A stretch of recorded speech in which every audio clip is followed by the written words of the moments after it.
හොඳයි දැන් අපි අද බලමු එහෙමනම් කොහොමද අපි මේ පාර දිහා බලන්නේ කියන එක.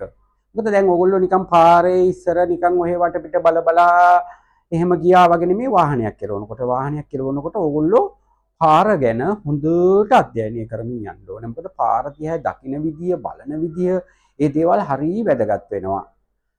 ඒකෙදි පාරේ අපි අපේ වින් ස්ක්‍රීන් එක වාමුවාව හරහා අපි පාර ඉදිරියේ සිදුවෙන දේවල් අධ්‍යයනය කරමින් යන්නේ. ඒ වගේම ඕගොල්ලන්ගේ තියෙන කණ්ණාඩි වලින් නිරීක්ෂණය කරනවා වාහනේ කොහොමද මොකද වාහනයක් කෙරවන පුද්ගලයෙක් අපිට ඉස්සරහා පස්ස දෙපැත්ත උඩ යට ඒවා ඔක්කොම කව කරන්න ඕනේ. මොකද එහෙම නැතුව අපිට වාහනයක් කෙලවන්න බෑ. එහෙම ගියොත් අපිට අනුතරු කරගන්න පුළුවන් වෙනවා. ඒ හින්දා අපි හැම වෙලාවෙම මේ පාරේ බලන විදිහ වැදගත් වෙනවා. ඒකෙදී අපි දැන් අපි S2කින් අපි මෙහෙම අපි පුළුල් ප්‍රමාණයක් බලනවා. පුළුල් පරාසයක්. ඒ පුළුල් පරාසය බලනකොට ඕගොල්ලෝ ඕනනම් ගෙදර ගිහිල්ලා බලන්න මෙන්න මේ විදිහට අත් දෙක දිගාරිනවා. අත් දෙක හොඳට දිගාරිනවා. දිගාරලා මේ ඇඟිලි වනනවා. හරිද? හොඳට අහගන්න ඕගොල්ලෝ මම මේ කියන දේ. එතකොට මේ හොඳට අත් දෙක දිගාරලා ඇඟිලි වනනකොට ඔයගොල්ලෝ ඉස්සරහා බලන් හිටියට ඔයගොල්ලන්ට පේනවා මේ ඇඟිලි වෙනෙනවා. ඔයගොල්ලෝ බලන්නකො ගෙදර ගිහිල්ලා කරලා අන්න ඒ වගේ මේ මුළු පරාසයම තේරුණාද? මේ මුළු පරාසයම ඔයගොල්ලෝ බලන්න ඕනේ. හරිද? එතකොට අංශක 180ක වගේ ප්‍රමාණයක් අපිට දැන් මේ විදිහට අපිට කව වෙනවා. ඊළඟට මේ හැම වෙලාවෙම ඇස් හරවමින් බලන්න ඕනේ. විතර නිරීක්ෂණය කරනවා. ඒවා හුරු කරනවා. දැන් මේ මුල් කාලය තුල මේ හදන ප්‍රෝග්‍රෑම් එකේ තියෙන වැදගත්කම මම මේ කියන්නේ. එතකොට මේ අන්දර ඇස් මේව කරලා බලනවා. බලනකොට දැන් අපි බලමු කොහොමද එහෙනම් මේක පේන්නේ කියලා. මේ වාහනේ ගත්තොත් දැන් මෙතන ඔයා ඉන්නවා. ඔන්න මේ කණ්ණාඩිය. දැන් ඔයාට මේ මුළු පරාසයම කියන්නේ සෝරි මේ බලන්න. මෙන්න මේ ටික ඔයාට දැන් අර මං කිව්ව විදිහට පේනවා. ඔයාගේ S2කට මෙයාට මම බලපුවාම මේ පරාසය පේනවා.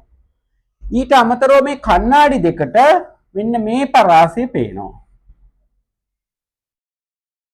හරිද? දැන් ඕගොල්ලන්ට නොපෙනෙන කලාපයක් තියෙනවා. මේ බ්ලයින්ඩ් ස්පොට් එකක්, බ්ලයින්ඩ් ඒරියා එකක් තියෙනවා මේ විදිහට මේ. එතකොට මේ ටික පේන්නේ නැහැ. සමහර වෙලාවට දැන් රවුන්ඩ් අබවුට් එකක් ගත්තොත් එහෙම අපිට මෙහෙම එන වාහනේ පේන්නේ නැහැ ඔයාලට.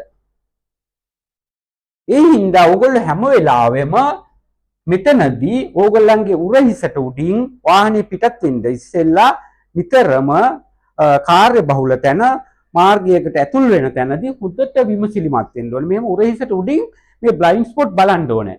ඔක පිටරටවල අනිවාර්යයෙන්ම කරනවා. මොකද ඔයගොල්ලෝ මේ ක්‍රමයට එළවුවොත් මේ අපි මේ කියලා දෙන ක්‍රමයට එළවුවොත් ලෝකේ ඕනම රටකට ගිහිල්ලා ඔයගොල්ලන්ට ඩ්‍රයිවිං කරන්න පුළුවන්.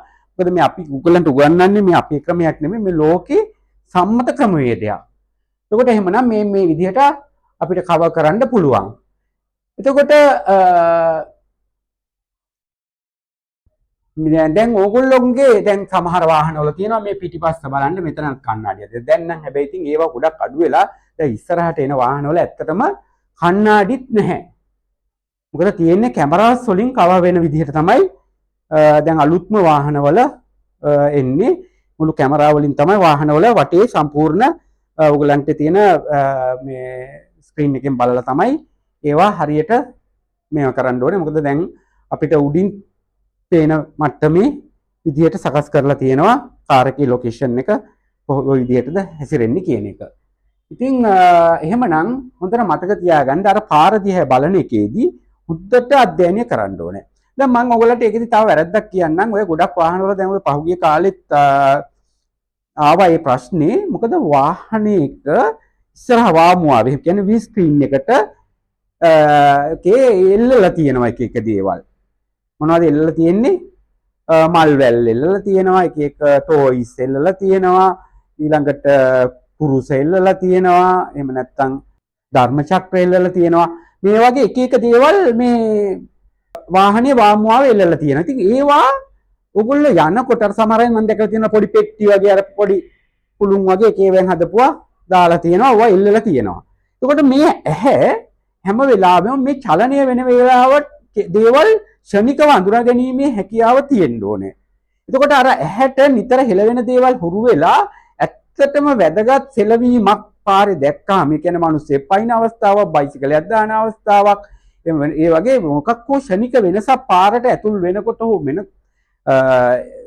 ඇති වෙනකොට පාරේ වෙනසක් ඒක හඳුනා ගැනීමට අර මනස ටක් ගාලා ප්‍රතිචාර දක්වන්නේ. ඇයි? එයා හැම වෙලාවෙම අර චලනය වෙන දේවල් දැකලා ඒකට හුරු වෙලා. දැන් අපි දැන් සමහර දේවල් වල තියෙනවා. දැන් ඩෑෂ්බෝඩ් එක උඩ මොනවා හරි පාත්‍රයක් හරි මොනවා හරි තිබ්බහම ඇහැට හරි බාධාවක් ඒක.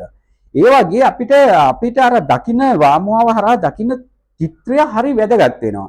එහෙනම් ඒක අවහිර වෙන්න කිසිම වෙලාවක කිසිම දෙයක් එල්ලන්න එපා. ඒවෙන් වෙන්නේ ඕගොල්ලන්ට හානියක් මිසක් ඕගොල්ලන්ට වගේම පාරේ යන අනිත් අයට කරන ලොකුම අකටයුත්තක් තමයි මේ දේවල් එල්ලන එක. ඒකින්ද කරුණා කරලා ඕගොල්ලෝ ඒවා එල්ලලා තියෙනවා නම් ඒවා වහාම ඉවත් කරන්න. මොකද නැත්තම් ඕගොල්ලෝ වුණත් ඕගොල්ලෝ ඉස්සරහට වාහන එලවන්න ගන්නවා නම් ඕගොල්ලෝ ඒ වගේ දේවල් කරන්න එපා. මොකද අපි දැනුවත් වුණාම බොහෝ දේවල් වලින් අපිට හුඟක් පරිස්සම් වෙන්න පුළුවන්.